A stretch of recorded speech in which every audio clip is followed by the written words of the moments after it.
Olá, bom dia, eu sou Antônio Gois, diretor da Jeduca e colunista do jornal Globo. E começamos hoje o quinto e último dia do quarto Congresso Internacional de Jornalismo de Educação. Hoje eu vou mediar a primeira mesa, que trará experiências estrangeiras de cobertura. Às 14 horas, teremos também um mini-curso sobre o novo Fundeb. Antes de iniciarmos a programação do dia, eu agradeço, em nome da diretoria, o apoio do comitê editorial, da equipe executiva e de todos os associados da Jeduca para a realização deste congresso, especialmente também para os patrocinadores que viabilizaram a execução desse projeto.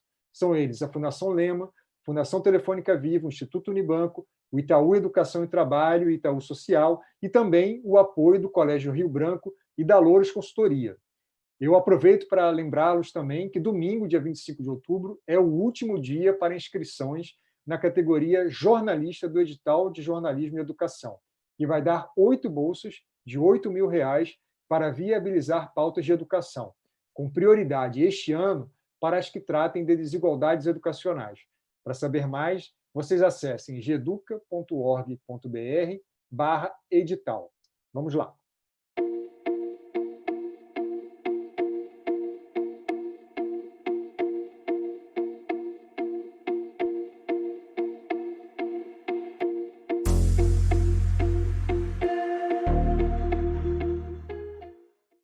So, hello again.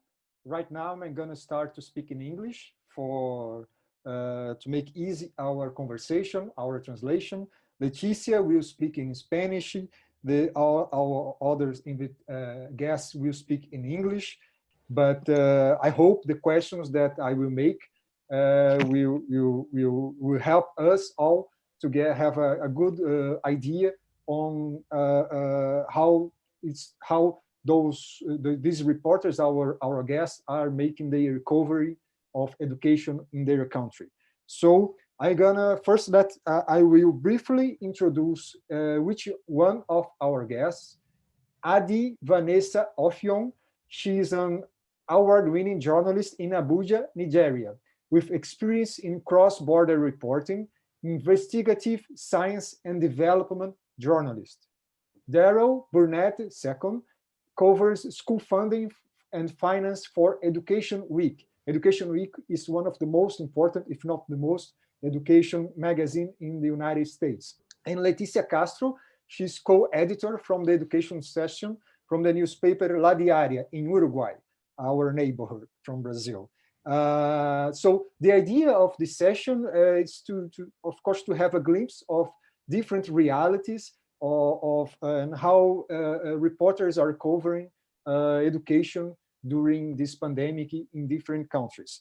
I'm gonna start with a question, the same question for our three guests, starting to first asking them to present better than I did, a little bit more context about who they are and for where they work. But I will also ask you to explain a little bit, to give a glimpse to the Brazilian reporters, how is the situation right now of the education considering the pandemic in your country?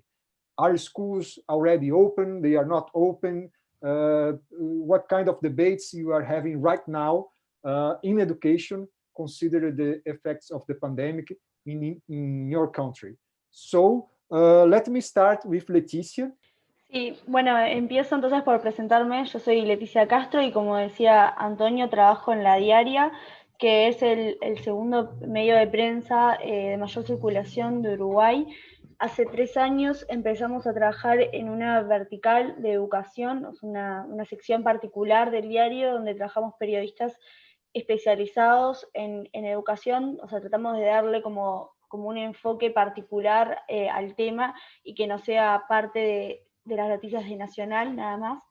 En ese sentido, venimos trabajando, bueno, como les decía, hace 3 años en cubrir más allá de la agenda de educación. Tratamos de recoger las experiencias particulares del sistema educativo, tratamos de hablar con todos los actores y salirnos un poco de la agenda más estructurada, capaz, para poder contar más historias sobre cómo se viene viviendo la educación en Uruguay. En ese contexto, la sección de educación cobró importancia también en todo lo que es el coronavirus, más allá del área de salud, que obviamente fue como la gran estrella de estos meses. En educación se dieron muchos debates alrededor de cómo se iba llevando la situación en Uruguay. No sé si saben, pero fuimos de los primeros países de la región en volver a la presencialidad. En realidad, si tenemos en cuenta el primer retorno que se hizo, solo hubo un mes de virtualidad, después ya enseguida empezaron a volver los estudiantes. Entonces, esto también puso como el foco en lo que estaba pasando en educación, no solamente comparándonos con otros países, sino que lo puso como novedad de la agenda periodística. Entonces los periodistas de educación tuvimos mucho trabajo, fueron semanas muy intensas cubriendo el retorno, y seguimos en eso. Con respecto a cómo estamos ahora, en realidad Uruguay ya se volvieron todos los estudiantes a clase, pero no todos con la misma frecuencia.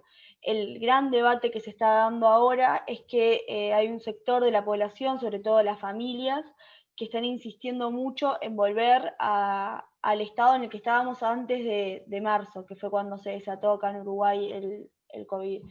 Y las autoridades de la educación y las autoridades de la salud dicen que hay que tener como cuidado, tranquilidad, y no apresurarnos a volver a lo mismo, porque no es la misma situación, todavía hay circulación del virus.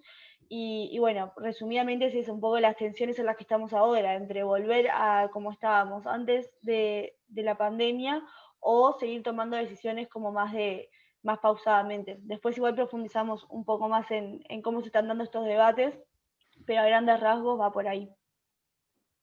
Perfecto. Thank you so much, Leticia. Daarel, please introduce yourself and give a little glimpse of the situation in the United States, please. Sure. So I'm Daarel Burnette. I work for Education Week. We're a trade publication, covers K-12 industry here. Most of our audience are teachers, administrators, and policymakers. So I'm just assuming here, but one of the big differences with America is that we don't have a central government that oversees education. It's actually controlled by states because it's a state constitutional right, not a federal right. And so this has actually become a huge issue because President Trump, as most people know, demanded that schools reopen, and a lot of superintendents and state officials said it's not your job to tell us when to reopen, when not to reopen. So it's a mixed bag. We have 7 states that have forced schools to close right now, and then we have 7 states that have forced schools to open. It's caught up in the courts right now. I think on one side, a lot of economists and parents are saying we need to get back to work, open the schools up. It's not that dangerous. On the flip side, administrators are saying we can't afford all the PPE and keeping kids spaced out, et cetera. So keep the schools closed. And I think now, because as I'm sure the world knows, our infection rate is very, very high. There's a lot of fear around what would happen if we bring back high school students. There's already huge outbreaks at college campuses that wanted to reopen. We love football here, and everybody wanted to go back and play football, and now all those kids have the coronavirus.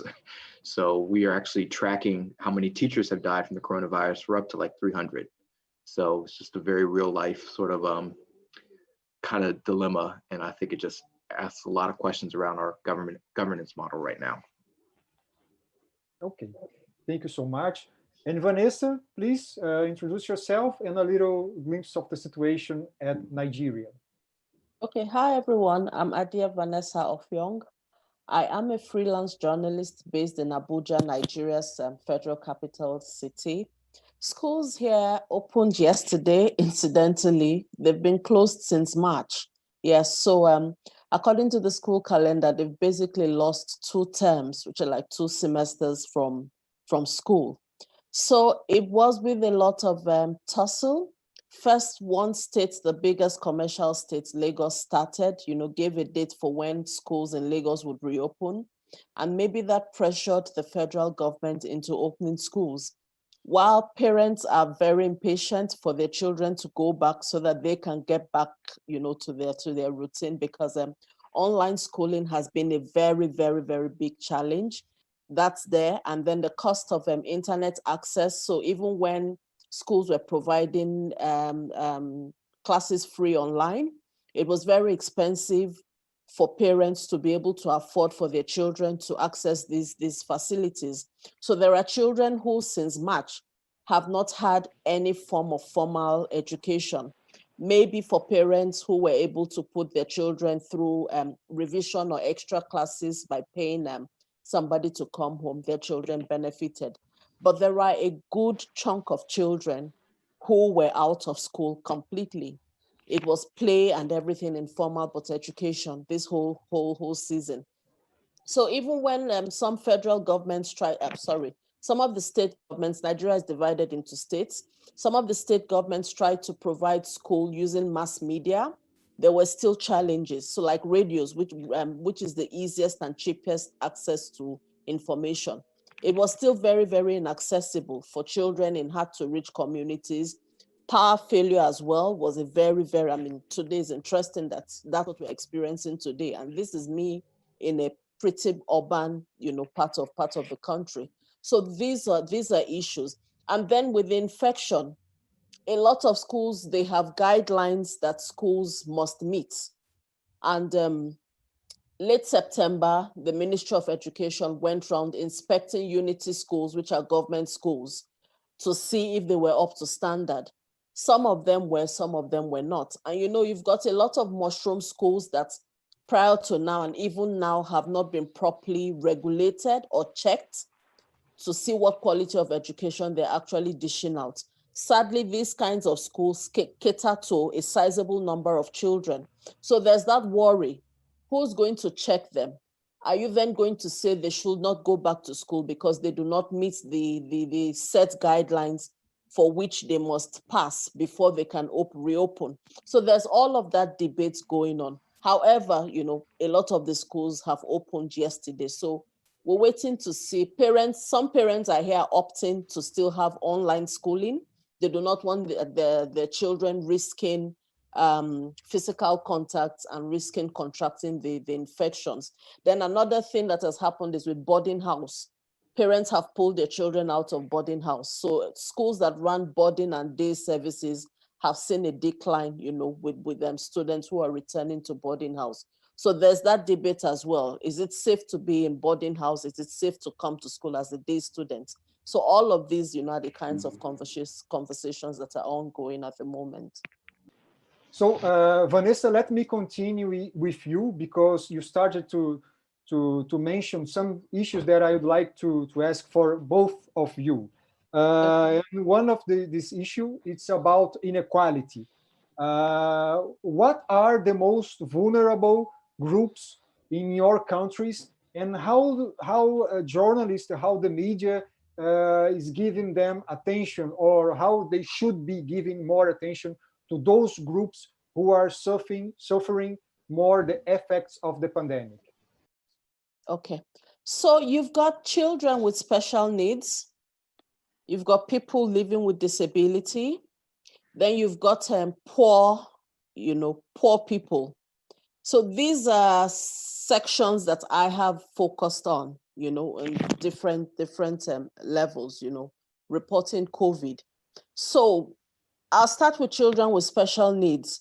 That already was a challenge even before the pandemic. So the pandemic has worsened it. And you know how very sensitive their care is, how very limited in Nigeria, the resources in terms of facilities and manpower. So it's a very, very big challenge. And there are not a lot of skilled personnel to cater to the needs of children with special needs in Nigeria. So that's been a very severe battle that parents have had to contend with in terms of their education and their health, which go hand in hand. Their food, they're on special diet and all of that. And for parents I spoke with for the stories that I did, it's been a big challenge meeting these needs because there's been no succor from the part of government. Everything they've done, they've basically done by themselves, or they've depended on charity, churches, or really, other religious organizations, So that's a gap. That's something that a lot of them are still contending with. And they're not sure, they're very it's pessimistic is not the word I want to use, but that's what jumps at me. They're not very excited because they feel that there's been some regression in the educational processes that their children have covered. The milestones they've achieved, they've lost. That's how some of the parents feel. And I think rightly so as well. Then you've got generally people with disability. So even if you provided online classes for the child, how does a blind child follow that class? Because a lot of them do not have Braille or those personal learning tools. Usually they would access them when they went to school, which is a common environment for them. Play and all the other forms of learning that they needed for their whole development. So there's that gap as well. That's a problem that they're now going to have to contend with social distancing, especially. How do you caution this kind of children? How do you space? How do you provide enough learning materials to go around to be sufficient for them to learn with? Then you have children who are poor. You know, what I fear that Nigeria is already topping. I don't know if another country has surpassed us in terms of out of school children. My worry is that COVID will bring about a surge in that number, because there are some children, I imagine, who will not be able to go back to school because the source of income for their parents have been lost. Some parents will never recover, and what they now resort to sustain their families are too little to consider education. For a lot of families, educating children will now become a luxury. So even if education is free to a certain level, what about school uniforms? What about books? What about healthcare? What about clothing? There will be other needs they will prioritize over education. That for me is a worry that we really haven't paid attention to. And as journalists, do you think that those voices are being heard on the coverage of the media, or do you think it's not sufficiently? How do you? I do not think that it is sufficiently heard. You know, I think a lot of us are reporting what I'm calling the hot news, and are not looking at all these underlying problems. You know, we're looking at the ones that are immediately out there. I think a lot of us need to step back and go back to these communities, and they're everywhere. You don't even have to go to the village. I live in the Federal Capital Territory. There are communities where you have urban poor people who are probably in worse off situations than in the ideal rural environments. It's important to capture these groups. We've been riddled with insurgencies. So you've got a lot of internally displaced people who are residing around us in the metropolis. What's happening in those kind of communities? They're close to everything, but yet still very far from everything, if you understand what I mean. So when I do not think that we're doing very well in capturing their voices and telling their stories and calling government to order in that regard. Okay. Daarel, could you give your opinion about these? Who are the most vulnerable groups in the United States? And how do you see the media in your country? Are you giving enough attention for those groups, or how is the debate in the United States? Yeah, so I mean, ditto with everything that Vanessa said. We have historically had a big challenge with special education kids, students with disabilities, and we have a large portion of our student enrollment that we call English language learners, or students where English is not their native language. But I think the real focus in the last couple of months, especially here in the United States, has been on Black children. I mean, obviously, Black people are sort of at the bottom of the cast here in America, and you know, since public schools have been established, government has been doing everything in their power to keep Black kids out of the schools. And so with this pandemic, there was already sort of a big gap between everything from like the learning environment, what white kids experience versus what Black kids experience, to actual academic outcomes. And I think this is going to be exacerbated with the pandemic because Black students typically attend large urban districts where the pandemic has been the biggest. I mean, most Black families, most Black folks, I mean, myself included, know people who have died of the pandemic.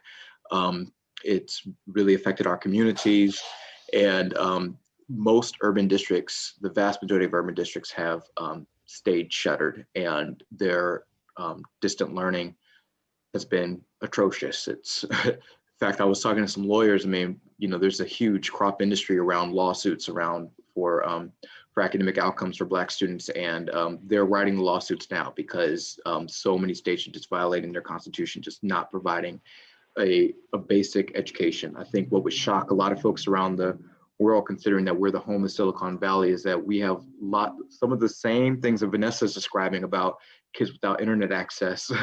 That happens right here in America. You know, it's just, we just have not figured out broadband. Our capitalist society we just don't think that is a necessary right. And so there are lots of parts of our country in which if the teacher's not delivering the lesson plans to you, you will not be in any communication with the public school. That is a very real reality here in America. So, and that goes from urban districts all the way to rural districts. So as far as coverage, I think the education reporters here have had a real, I think since the death of George Floyd in Minnesota and all the Black Lives Matter protests, education reporters are trying to think more critically about how we cover Black students. Historically, it's been very much, you know, the savior complex. I mean, most education reporters in America are white women, and they see Black children as somebody to save. And so it's just sort of like, you know, somebody has to come and rescue Black kids from there. And somehow what they're experiencing is either because of their culture or because of some sort of like genetic malfunction. So focusing on the actual systems at play, why Black kids don't have access to the same things that white kids do, I think that is something that reporters are really struggling, trying to figure out how we can improve that coverage. Okay, Leticia, this is familiar to you, quite different from Uruguay. What were your thoughts? Sí. Creo que las poblaciones vulneradas son las mismas en todo el mundo, ¿no? La situación de los estudiantes con discapacidad también nos afecta mucho en Uruguay. De hecho, preocupaba mucho en los momentos donde se empezó a volver a la presencialidad. Ellos fueron de los que menos volvieron, no porque no necesitaran la educación, sino porque probablemente tuvieran mayor riesgo de salud al volver. Entonces siempre también es un problema que nos ocupa mucho. Creo que ahora la población más vulnerable, como decía Vanessa, son los estudiantes más pobres, del quintil más bajo. Eso es porque siempre existió esta diferencia, no es algo nuevo, no es algo que trajo el COVID, tanto en Estados Unidos como en África. O sea, es una cuestión de que siempre la gente más, los estudiantes más pobres tienen mayores dificultades, pero esto creció con la pandemia. Lo que estamos viendo es que los estudiantes más ricos, de los quintiles más altos, pudieron mantener la educación virtual durante todo el periodo en el que no había clases presenciales, y que incluso ahora, cuando vuelven las clases presenciales, esos estudiantes son los que van más.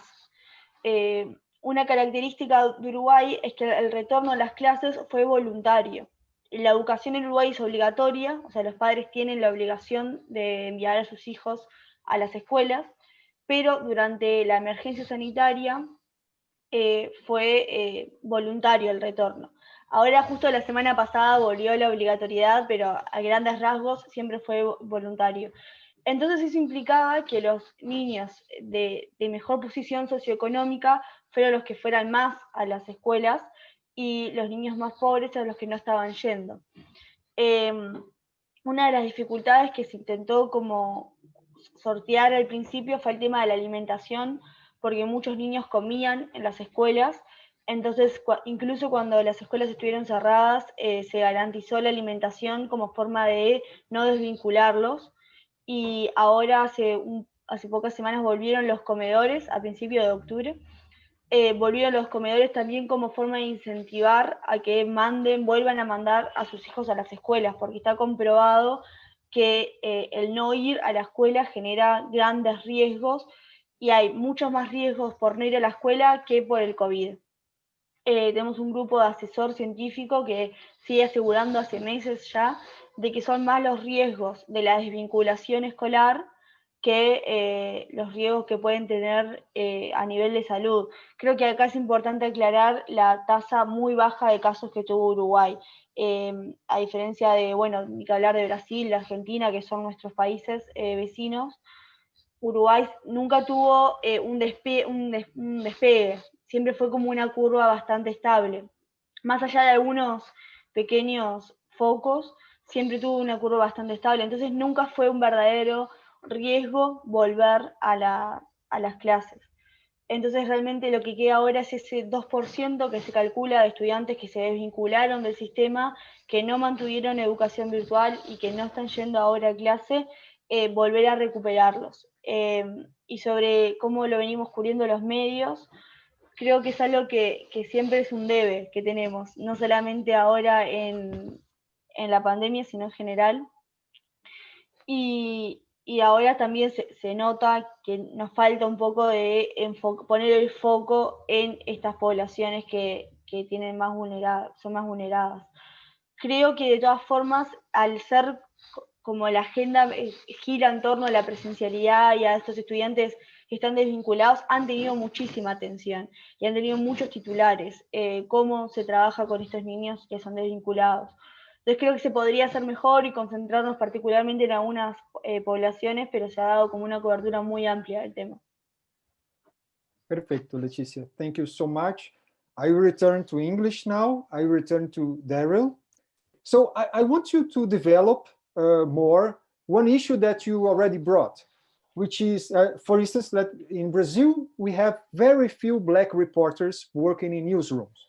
So even white reporters committed with the fight against racial inequalities, somehow, my question is based on your experience in the US, somehow that gives us some kind of bias on our view. So based on your experience in the United States, and you started to talk about this, why so important for not only for obvious reasons, but also for the quality of the media coverage?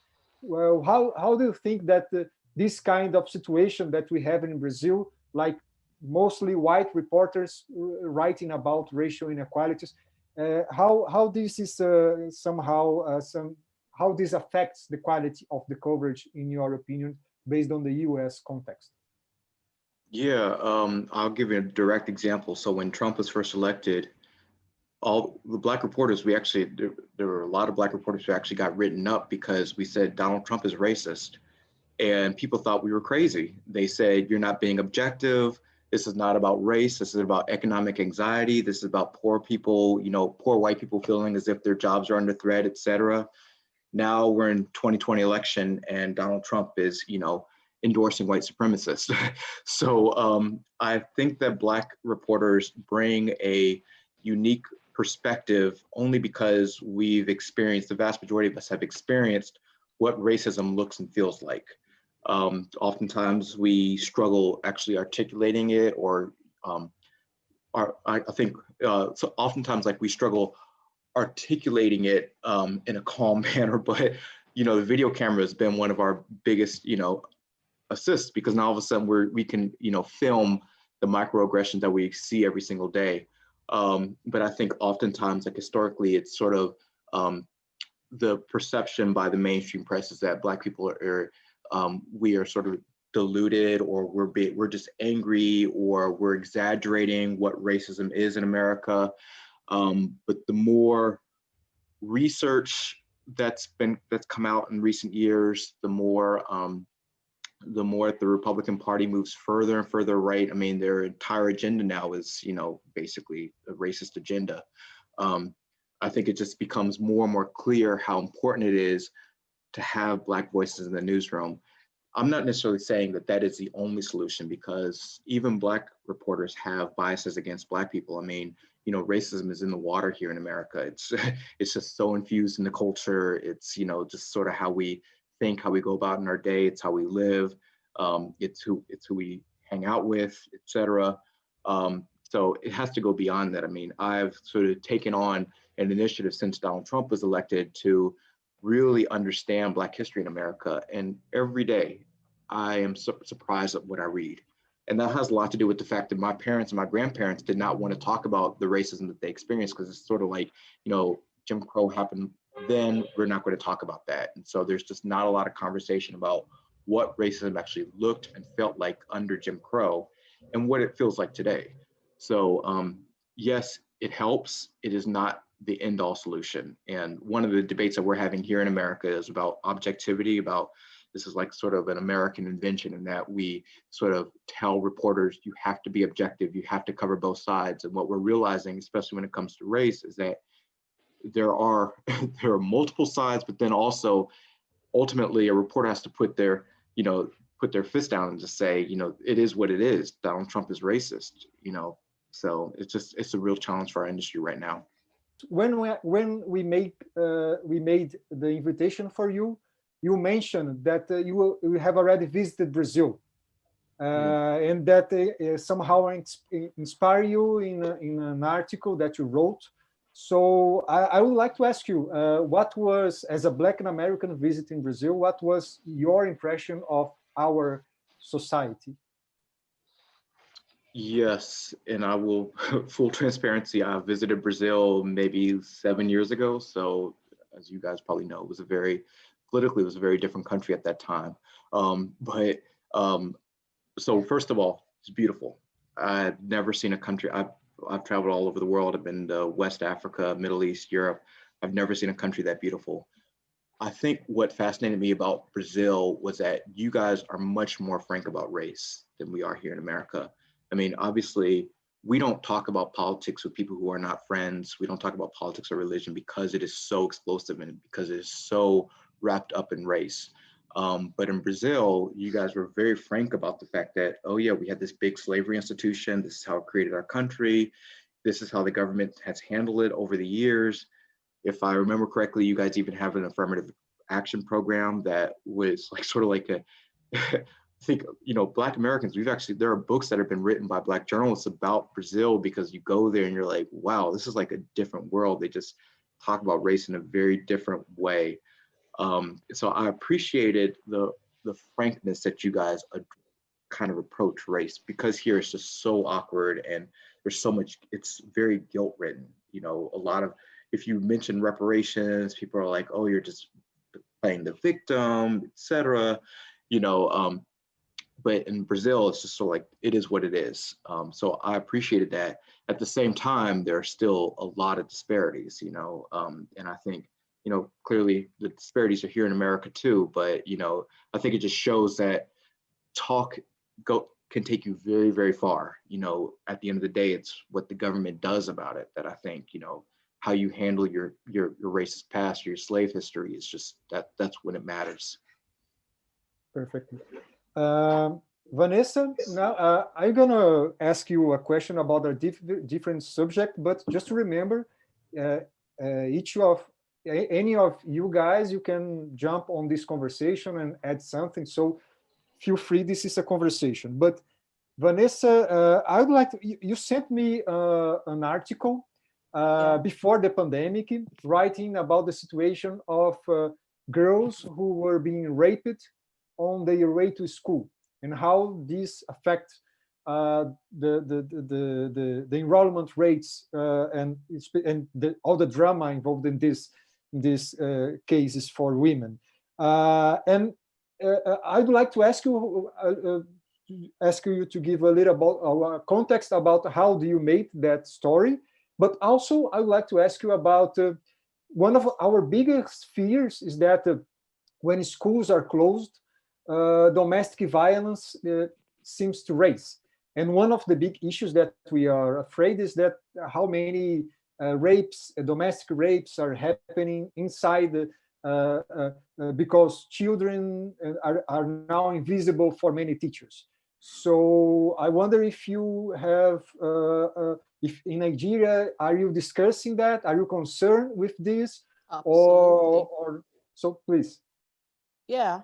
Okay, so I'll start with first writing that story. It was a very difficult story to write because it was a very emotional one for me personally. And you see girls who are in difficult, tough communities, but were very enthusiastic about going to school. And on the way to school, they're exposed to danger. And nobody knows, you know, some of them have fallen pregnant as a result and come back to live in the community to deal with the stigma. With some of them dealt with the rejection from their parents. But in all, they were lucky that the community as a whole, not individuals, the community as a whole shielded them. That was the only silver lining for them. But it meant from being a secondary school student to selling firewood for maybe $1.20 equivalent.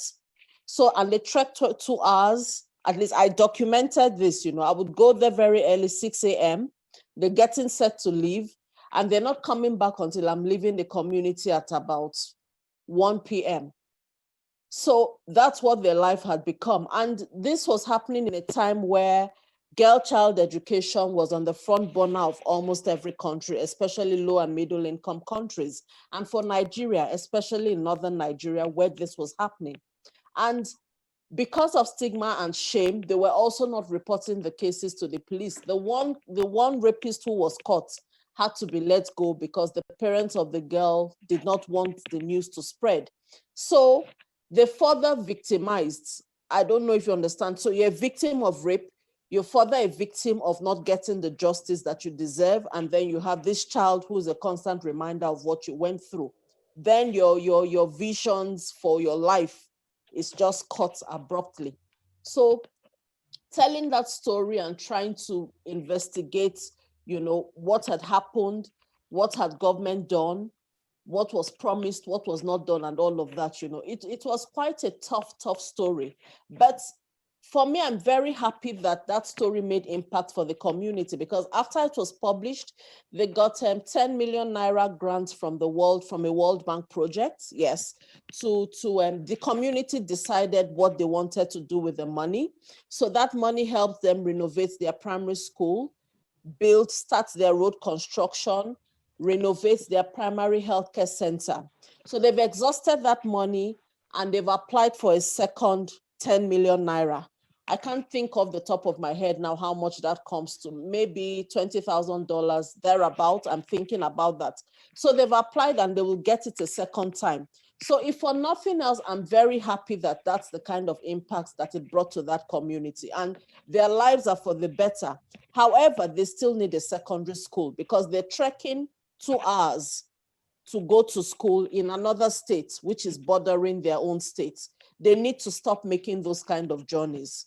So that's the next level of my advocacy. And it's a bit difficult sometimes as a journalist to know where to draw the line. Do you just write your story and leave it there? Or do you report until something happens? I choose to report until something happens.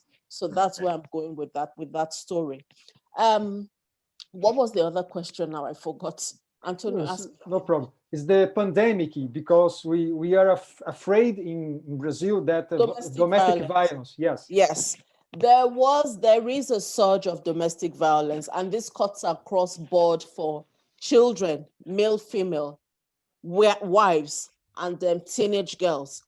Yes, there's been a surge of that, a whole lot of domestic violence happening from spouses, from boyfriends, from strangers, but also incest.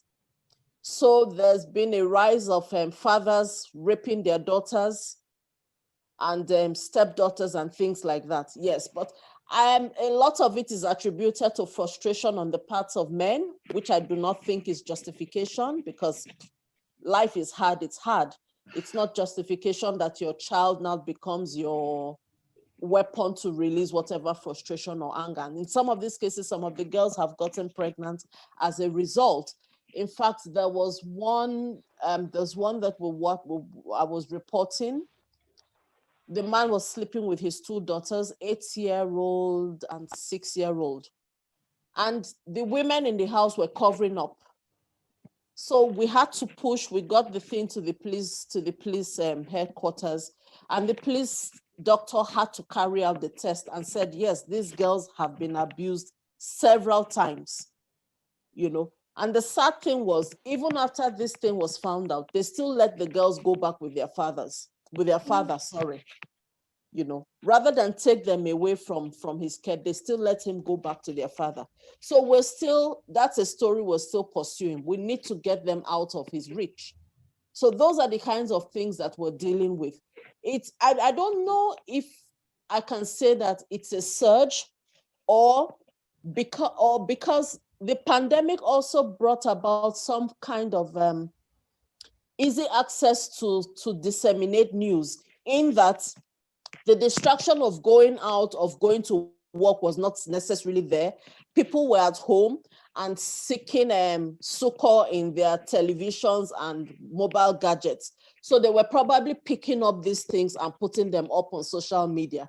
So I'm thinking that also contributed, that maybe people were more conscious of their environment and things that they ordinarily would not have paid attention to. So that's why a lot of these cases were reported more. I imagine that they were happening all along, but I mean, a mother who would not ordinarily have noticed that her child is looking different or walking in a certain manner now had time to monitor, you know, and really what's happening and quiz that child or follow through with her own kinds of investigation. So I think the pandemic opened people's eyes to these things. I think they were happening, but being on social media a lot more as a result of the lockdown also made it easy for these reports to be told. But yes, we saw an increased number of reports. Thank you so much, Vanessa. I'm gonna now address a different question to Leticia, but Leticia, again, feel free to jump to add anything about Uruguay on this topic. But my question for you, Leticia, it's Uruguay usually is reported in Brazilian media as a case of success on returning to school. Uruguay was already a case of success on giving children access to technology. I think it's one of the few countries where the one laptop per child program worked. It was actually Uruguay. works. I mean, Yeah. Everyone else it was a failure, but it seems that in Uruguay it worked. So the schools for us Uruguay seems to be more prepared. But even with all this, when you returned, what kind of impact did you saw on education in Uruguay? And feel free to add anything regarding the issues that we are discussing.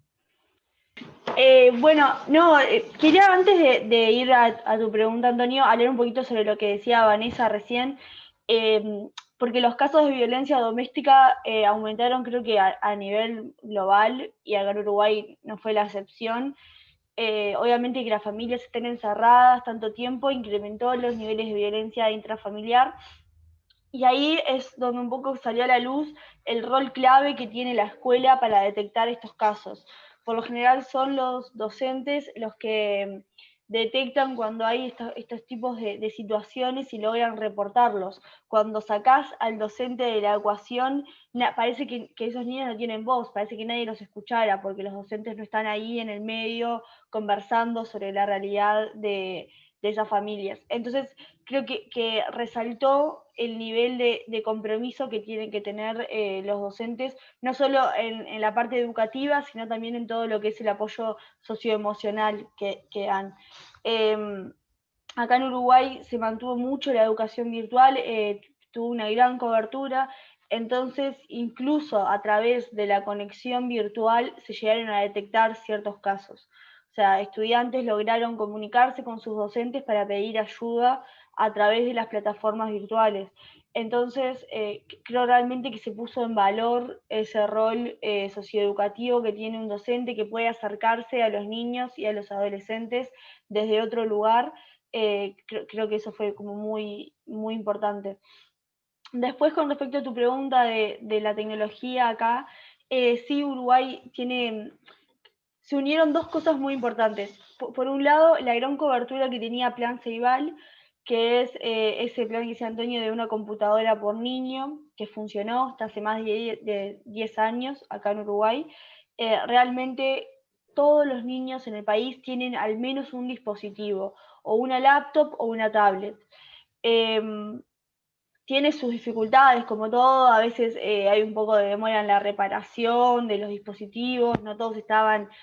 La pandemia empezó 2 semanas después del inicio de clases, o sea, después de las vacaciones, porque acá tenemos el calendario al revés, entonces en marzo empiezan las clases. Y 2 semanas de clases presenciales y después la virtualidad. Entonces muchos estudiantes tenían, por ejemplo, las computadoras rotas o los dispositivos no estaban a punto, y eso fue como una pequeña dificultad, pero en líneas generales todos tenían su forma de conexión. Y después otra característica que tiene Uruguay es su buena cobertura de Internet. De hecho, ha recibido premios Uruguay por su cobertura, fue uno de los primeros en tener la tecnología la última tecnología. Entonces, Uruguay ya tenía, antes de la pandemia, un importante grado de conexión. Incluso las zonas rurales había Internet. Lo que se vio durante el principio durante el periodo de virtualidad es que muchos padres no sabían utilizar esta tecnología. Entonces se vieron en el rol de tutores, de personas tipo, que tenían que de repente enseñar o participar de la educación de sus hijos y no tenían las herramientas para hacerlo. Entonces, bueno, ahí hubo como una brecha de vuelta entre los sectores más desfavorecidos, donde los padres no podían ser apoyo, y los sectores económicamente más favorecidos, donde los padres sí podían estar como más atentos a las tareas de sus hijos. O sea que la tecnología es importante, pero a veces es más importante el saber usarla, ¿no? O sea, no solamente el tener acceso al dispositivo, sino también a poder saber cómo manejarse en eso. Y lo que resultó muy importante en Uruguay, que creo que es bastante característico, es la extensión del uso de WhatsApp. Que no sé si en Nigeria y en Estados Unidos se usa tanto, pero acá fue masivo. O sea, la mayoría de los docentes dieron sus teléfonos celulares y empezaron a comunicarse con los padres y con los estudiantes a través de WhatsApp. Eso me parece que es como algo muy característico que tuvimos y que salió muy bien, porque no solamente se utilizaron las plataformas oficiales que ya tenía Plan Ceibal, sino que además hubo como mucha comunicación por la vía del mensaje por WhatsApp, que ya sí ahí todos sabían usarlo. Incluso alguien que no se puede usar una computadora tenía WhatsApp. Después se implementaron ciertos arreglos con las compañías telefónicas para facilitar el acceso a Internet, para brindar paquetes de datos móviles, para que los que no podían pagarlos pudieran hacerlo. Entonces funcionó bastante bien eso. Y bueno, con respecto a la semipresencialidad, lo que se viene viendo es, nosotros ya hace meses que volvimos a las clases, y lo que pasó ahí fue una sobrecarga de los docentes, porque no solamente tenían que tener la clase presencial, sino que además debían de generar esfuerzos para mantener la virtualidad con los que no iban o los que los padres decidían que no fueran. Entonces, es un docente que está desdoblado, que tiene sus horas de aula, pero que además tienen que mantener el aula virtual. Y una de las cosas que estamos haciendo ahora es que no se volvió el horario completo. Se establecieron protocolos, y lo máximo que pueden estar los estudiantes ahora son 4 horas, pero no todos los días. En las escuelas en las escuelas públicas, están yendo 2 veces por semana o 3. Y eso tiene que ver con el protocolo de las distancias, que es como el mayor problema que tenemos ahora, es que los niños tienen que estar a 1,5 metros de distancia cada uno del otro. Y eso implica, obviamente, que los espacios comunes del aula no puedan estar todos manteniendo esa distancia, entonces los dividen en subgrupos. ¿Y eso qué implica? Que el docente tiene que dar la clase presencial con los que está, pero a su vez con el otro grupo que mantiene la virtualidad tiene que seguir teniendo clases virtuales. Entonces la virtualidad funciona y ha funcionado muy bien en Uruguay. De hecho, es lo que hizo que se mantuvieran vinculados la mayoría de los estudiantes, pero genera sobre todo un desgaste al profesional, que tiene que mantener como esas 2 caras de la educación activas y tiene que estar pendiente en esos 2 puntos. Sí creo que fue clave tener 10 años, más de 10 años de Plan Ceibal antes de este momento. porque estaba muy consolidado, porque ya todos los niños sabían cómo usarlo, porque los docentes ya trabajaban en esta plataforma antes de la pandemia. Entonces fue solamente como apoyarlo y darle más protagonismo, pero ya existía y estaba muy consolidado en el país. Creo que esa fue como la clave. Perfecto. As a Brazilian, I envy Uruguay. And Daarel, United States is a rich country, but I guess you also will envy Uruguay. This digital gap during this pandemic, it was clear. Leticia, you want to add something? Sí, que la razón por la que nos va bien es porque somos un país muy pequeño también, ¿no? Sí. Es muy fácil, somos 3 millones y medio, todo el país. Entonces, no se puede comparar con Brasil, ni que hablar con Estados Unidos. Es muy incomparable, entonces también hay que relativizar ese éxito a las características del país. Sure. But I'm sure that in United States, Daarel, if you want to add, I'd like to ask you about the digital gap in the United States. How you saw this, and what kind of gap it is? It's among districts or among, again, schools that serve poor communities, schools that serve rich communities? How is this gap in the United States? Yeah, so higher ed is better than K-12. So since 2000, there's been a big battle between teachers unions and districts over online learning. They thought that online learning would replace their jobs. And so they have suppressed districts' ability to improve their online learning platforms. So, you know, I think that's the basis, is that we just have not invested heavily in online learning. And it's just showing now. We're just really bad at it. But on top of that, I mentioned the Wi-Fi issues. We don't have broadband in a lot of parts of our country. Kids, this idea of districts distributing laptops, in March, there was a big scramble for districts to purchase laptops. And then there was a big backlog because China couldn't make the laptops fast enough for America. So there's been this huge, I think New York Times just wrote a story about this yesterday, about the fact that there's all this competition between districts. There's like a bidding war between districts for laptops. So again, our government is bottom up rather than top down. So it's not like the federal government, though people ask the federal government to do this, but Donald Trump said this is not our role, but our role is to open up the schools. So, you know, the federal government did not purchase laptop computers. It was state and local, it was really local districts that decided to purchase laptops. And so what ended up happening was there was this huge bidding war between the districts. The districts could afford more expensive laptops, won that bidding war. And the large districts that have a ton of kids without laptop computers, they lost that bidding war. And so what you have now is you have a bunch of teachers printing out material and driving to kids' homes and giving them the worksheets to do. It's a mess. Vanessa, I will jump the question to you.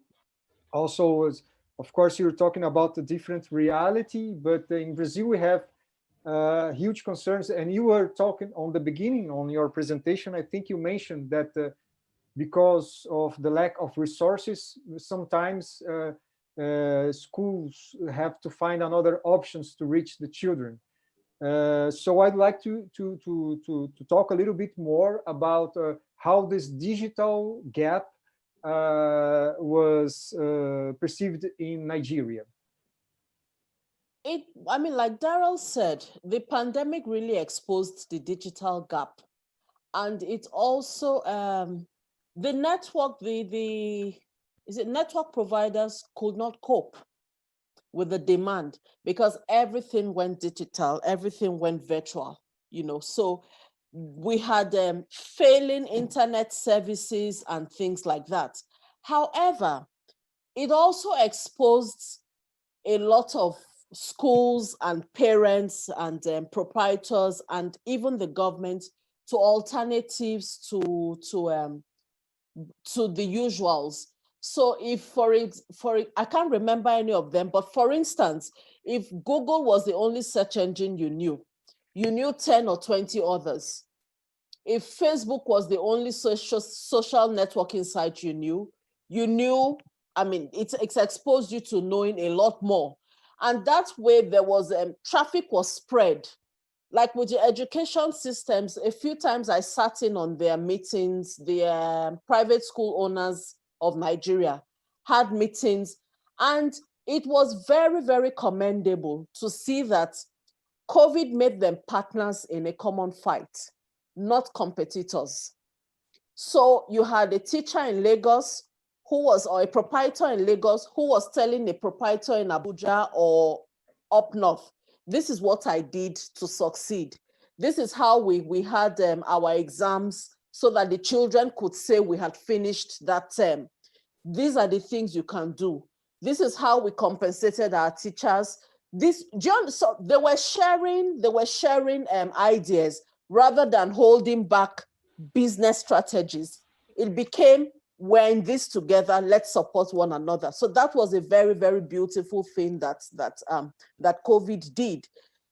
Regarding the digital gap, I do not think that a way around was ever found, or that it will ever be found, because there are fundamental issues that need to be tackled.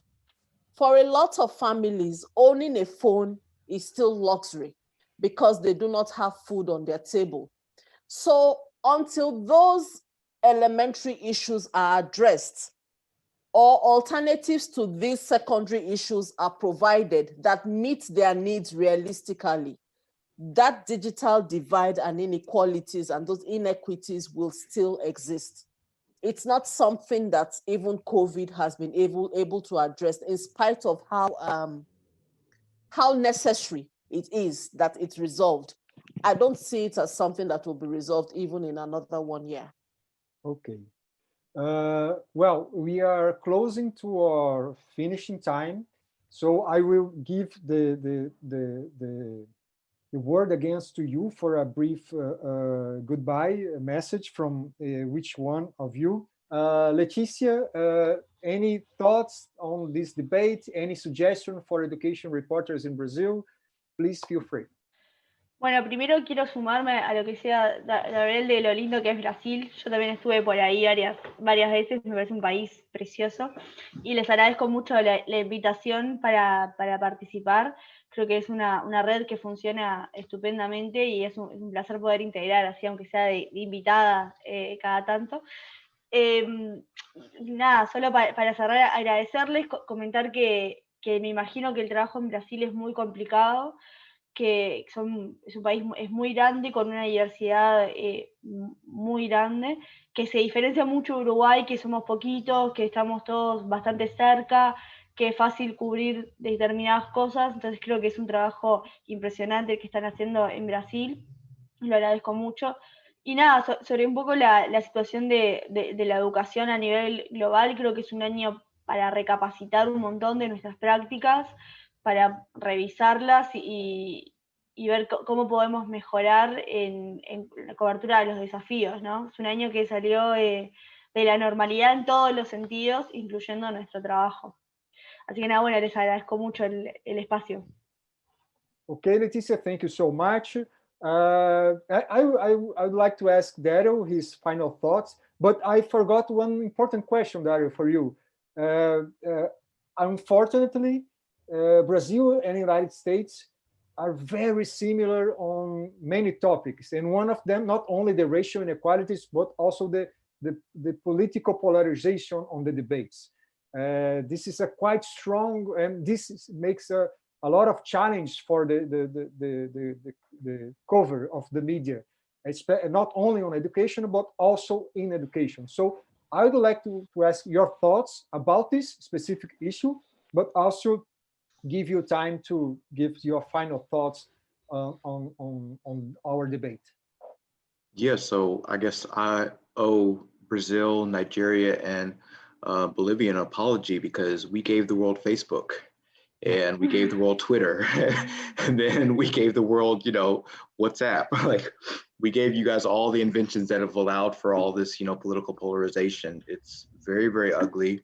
We have tried our hardest I shouldn't even say we tried our hardest. We have failed at regulating these social media organizations.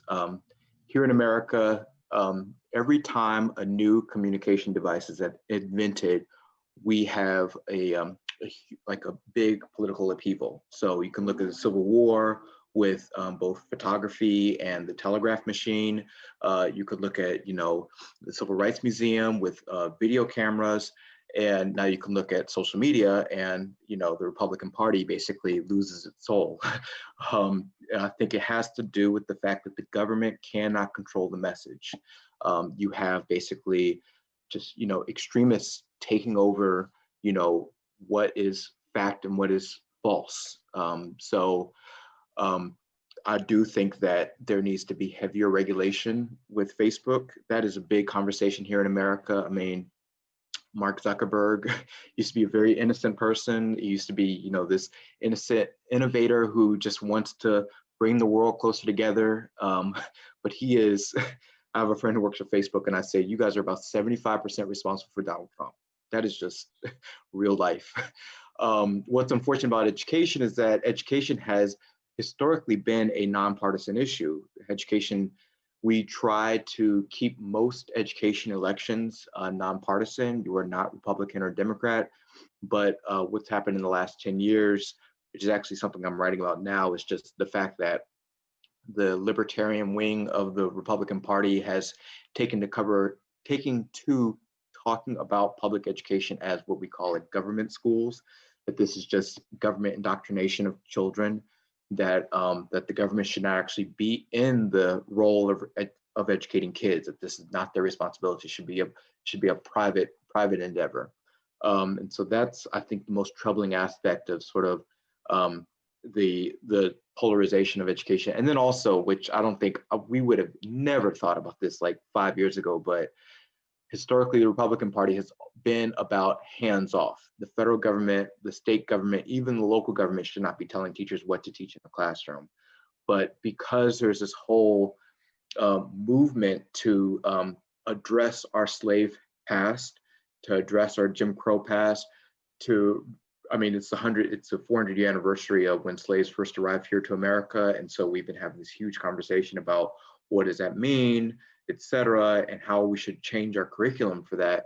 And who but the Republican Party is now telling history teachers, do not teach about slavery because this is demoralizing to both black and white children alike, that this is, you know, shameful, it's not patriotic. And in fact, Donald Trump is now endorsing a new, what he calls a patriotic curriculum for education. So it's really ugly. It's really gross. It's sort of like surreal. And I think education reporters have sort of become numb to the fact that our federal government is promoting what we would otherwise call propaganda. I think this is normal in China. This is not American. But that is just sort of the unfortunate aspect of polarization of everything, politics and education. Okay, unfortunately, we are copying everything you're doing in the United States. And sometimes I wonder if you are copying us, even if maybe you don't pay too much attention for Latin American, but I mean, exactly the same words we have here in Brazil with a little bit of adaptation, but yeah, this is global, which make me curious also to ask Vanessa if somehow this political polarization, this idea that we should fight indoctrination in schools, is this happening in Nigeria also, or even the political polarization affecting the covering of you as a reporter? Not really, no. I wouldn't say so, no. The closest that even at that, I really wouldn't say so. I mean, like the like happens in the US. I think what we have really is with marginalization, minority groups versus the majority groups, especially in northern Nigeria, which is more a religious kind of thing, you know, where Muslims, the killings with more Christian communities are being attacked and things like that. Yes, that we have. But I wouldn't say that it's censored. You know, it's reported as it's happening, but maybe that will tilt towards the media house and where their biases lie. But in the sense, as Daarel describes with the US, I wouldn't really say that it exists in Nigeria, in that kind of way, no. Okay, Vanessa. Our technical big brother told me that we have a little bit more time. So Leticia, there is an important question that I think we didn't address well. It's about Uruguay and the process of returning. Could you talk about, or school returning? Could you talk a little bit more about? Sí, bueno, una de las características que tuvo este proceso, que creo que es lo que hace que otros países miren la situación de Uruguay, es que fue escalonado, fue en etapas. Comenzó el 13 de marzo, fue el primer caso de COVID acá en Uruguay. Al otro día se suspendieron las clases y se suspendieron casi por un mes. Ahí nadie tuvo clases, todo era educación virtual. Pero después de ese momento comenzaron a ver que solamente había muy pocos casos de niños con COVID, ¿no? Todos los científicos, todo el sistema científico demostraba muchas veces que esto no tenía gran incidencia en los niños y que eran muchas más las consecuencias de no ir a la escuela que las de la salud. Entonces empezó lo que se denominó este proceso de reapertura, que tuvo 4 etapas. Una primera en donde comenzaron las escuelas rurales con menos cantidad de estudiantes, o sea, muy poquitos, estamos hablando a veces de 10 estudiantes o menos. Esos fueron los primeros en empezar a ir. Después, que eso funcionó como una especie de plan piloto durante 2 semanas. Después se definieron 3 nuevas etapas donde se iban incorporando distintos estudiantes del sistema.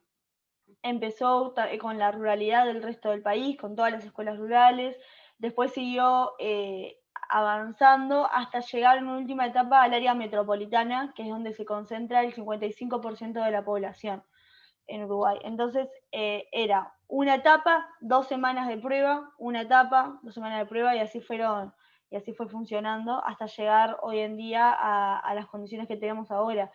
Creo que ahí es importante señalar que las universidades no volvieron a la presencialidad, porque las clases universitarias se caracterizan por tener masividad de estudiantes, ¿sí? Estamos hablando de más de 100 personas en un salón.